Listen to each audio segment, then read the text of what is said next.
My name is Colleen Valerio. We invite you to join us as we go through the next video series all about real life in the Dominican Republic and everything that you need to know. So let's say you do want to buy a property in Dominican Republic. How do you do it? Well, the Dominican system is very similar to that of North America, and all purchases are viewed equally under law. So this means that whether you are a Dominican or a foreigner, you have the same legal rights as they pertain to real estate. We're very picky and careful about the properties that we do list on our various sites. Casa is obviously our favorite. It's where we have chosen to live and where we think is one of the best projects in the area. However, there are a lot of great condos. There's a lot of other stuff as well, and we're happy to show you all of those. We're very particular though. We only show things that are in gated communities that have an administration component, which we actually haven't even touched on that much, which is the ability to have a lock up and leave, which is you can go home and have somebody pay your bills, make sure your house is taken care of, and also a rental management component should you wish to use your property as a rental when you're not here. These are all very large services that isn't offered by everybody, and while we think we're great, there's also other great real estate companies too, but we are a one-stop shop in terms of service, and that's another component when you're going to buy is, make sure that that real estate agent's going to be there for you the whole process and after your sale too.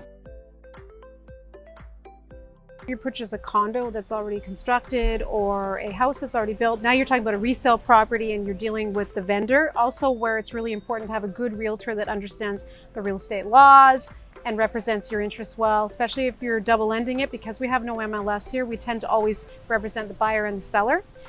So that's the first thing. The second thing is maybe you want to build a villa, right? Yeah. So now you're picking a lot and you're looking at plans and you're doing all of that. Once you've nailed down the what, now it's the how. So no matter what, obviously the next steps in any country is to do an offer, have it accepted, determine what you're buying and the price. The next steps, if you're buying resale, basically you're paying for it. You're not coming down with a suitcase full of cash, although that has actually happened to me. I don't recommend that. But you go home and you come with your contract and there's a timeline. You go home and you either send the money down to your real estate lawyer, which we'll have introduced you to long before you ever leave the country, and you basically are purchasing the property and you take possession. If it's something where you're buying something that's to be built, then you're doing a lot deposit and it's construction draw stage payments that's also sent through the lawyer. We have another contract in this country, actually two, one called we have the offer of purchase that you originally determine the amount, and then they have a promise of sale and a contract de venta, which is the documents that outline everything in Spanish that conveys the title of the property to you. You will get an English version always to approve. And then at the end of that, when that's all finished, when you finish paying for the property, whether it's a new one or a resale, when it's done, the title is transferred to your name, just like it is wherever you come from, and it now belongs to you.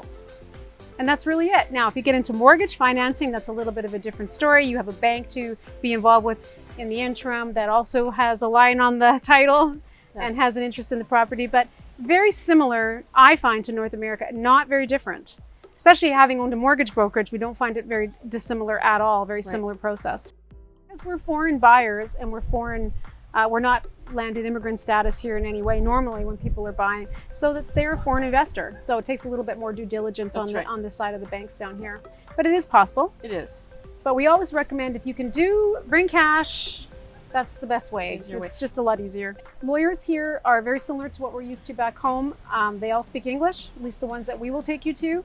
Money is never sent to me, money is never sent to a developer, money is always sent to your lawyer's trust account, or if you're American, an escrow account, and it's distributed by your signature through a power of attorney if you're not here to the company that you bought the house from, whether it's a developer or whether it's just a standalone vendor. Yeah. So everything is done very professionally and very similarly to what we're used to, except the fees are a lot lower. Much lower.